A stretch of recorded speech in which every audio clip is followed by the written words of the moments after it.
This information was taken from the webpage of Michigan State University. The land Michigan State's main campus is on was occupied by indigenous peoples in the 1819 Treaty of Saginaw. These lands are the ancestral, traditional, and contemporary lands of the Anishinaabe, Three Fires Confederacy of Chippewa, Ottawa, and Potawatomi peoples. Land granted to benefit Michigan State in association with the Morrill Act was situated in both the upper and lower peninsulas of Michigan, in the 1819 treaty and two treaties in 1836.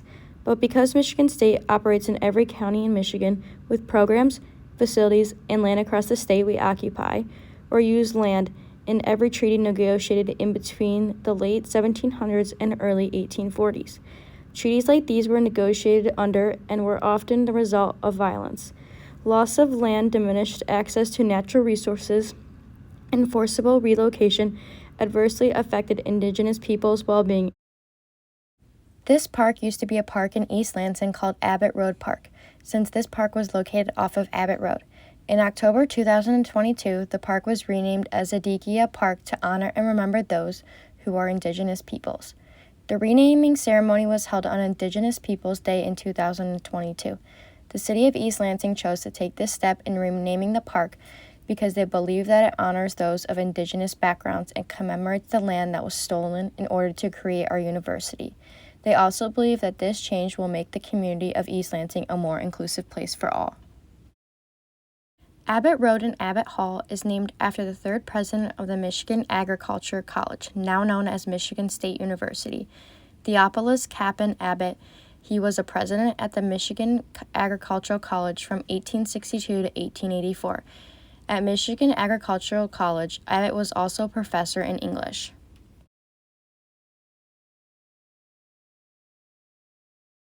The first stop on my community walk was the East Lansing Public Library. Right off the bat, the library had an inclusive and welcoming feeling. The outside of the building had a mural of African American women. The mural then goes into other diversity and inclusion posters featuring positive and encouraging quotes from authors with different backgrounds, races, and ethnicities.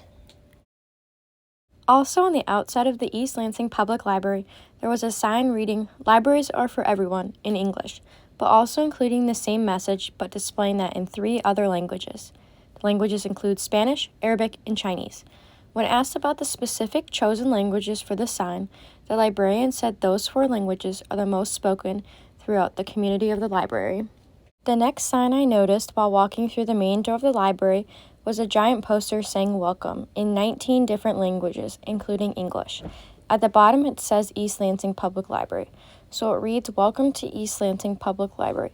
I thought this was a super inclusive poster to add right while walking in, making sure people who may speak other languages feel welcome and included in the library atmosphere. The next thing I did at the library was I talked to the librarian and asked where I might find books of other languages, or books for English language learners.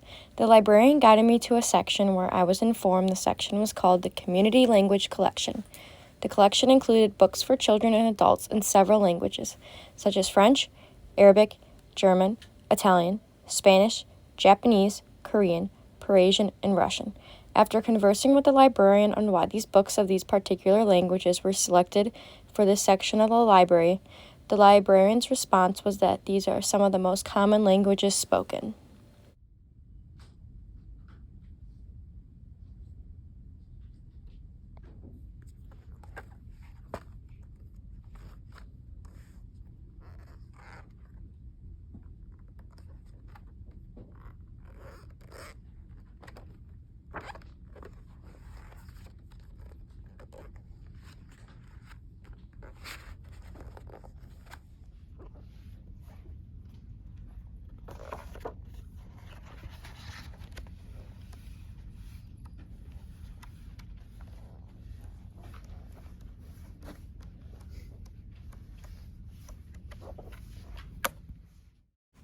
In the collection of community language books, they had a subsection called ESOL, meaning English speakers of other languages.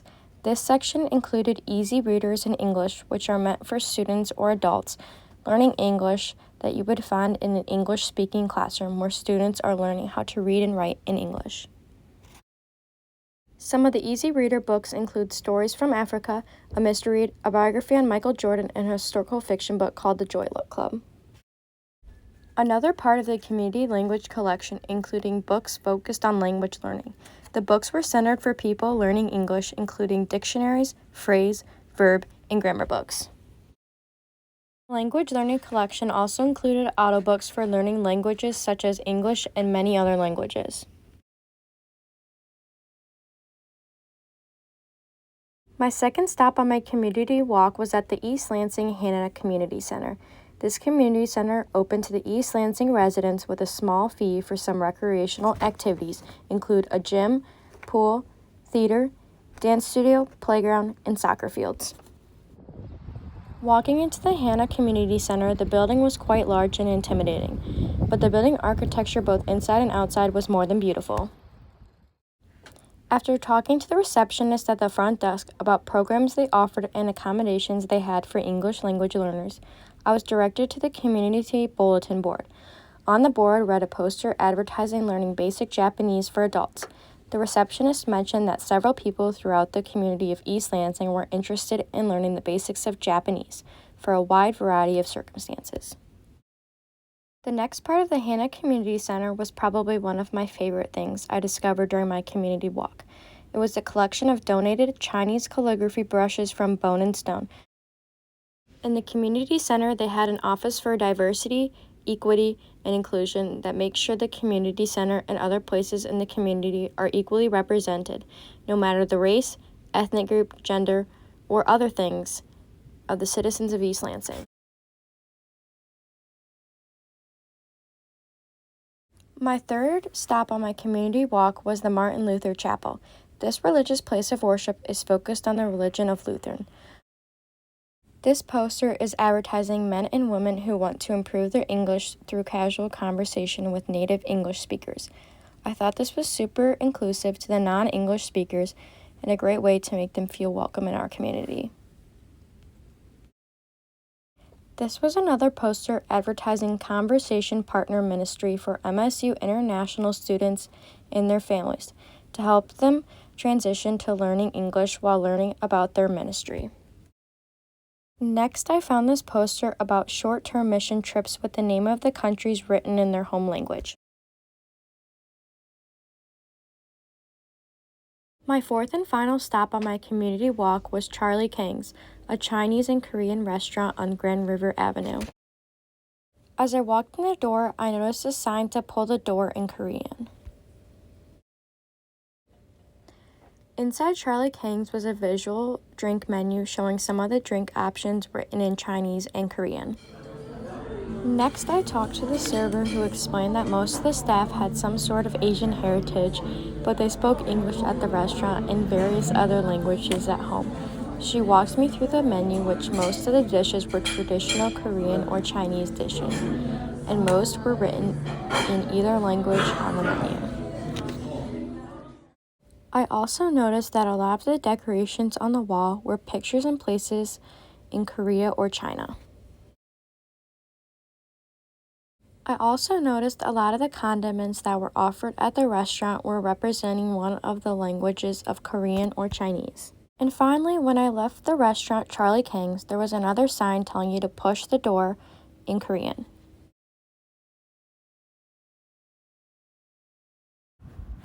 There were many ethnic and linguistic groups represented in the community of East Lansing, especially since there are many different international students that attend MSU.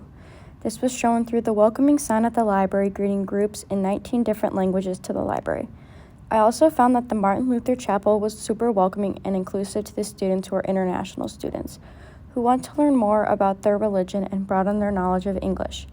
The most represented groups that I saw throughout the community were English speakers, people of Spanish-speaking countries, and people with Asian backgrounds. The languages in this community that are most important include English, Spanish, and Japanese. I know that these are the most important languages in the community due to how many times they were represented throughout the community. For example, English was the most common language found throughout the community. English was represented as the most common spoken language and was the most predominant language throughout the stops that I made at the library, community center, Charlie Kang's, and the Martin Luther Chapel. The second most noticeable language in the community was Spanish. This was seen through the many books for children and adults that the library had in Spanish. In the languages collection, Spanish was the biggest section of books. The third language that I thought had a big impact on the community was Japanese, as this was seen to have a large impact at the Hannah Community Center surrounding the fact that many residents wanted a Japanese class for many different circumstances. The amount of English throughout the community is similar to my language practice because my first language is English. English is what I read, speak, and write in. So I thought the community was very inclusive for people like me who are English speakers, but some people whose first language may not be English probably have a tougher time because they are underrepresented in the community.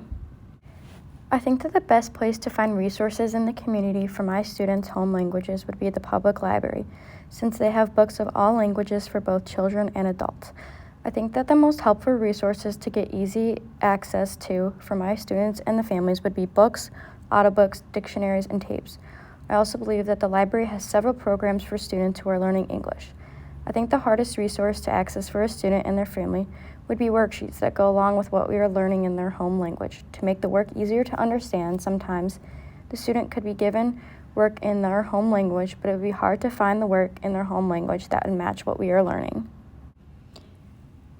The implications for this assignment that can be useful in my future teaching practices include making a classroom more inclusive for students and having a representation of other cultures, languages, and other important identity features in my classroom.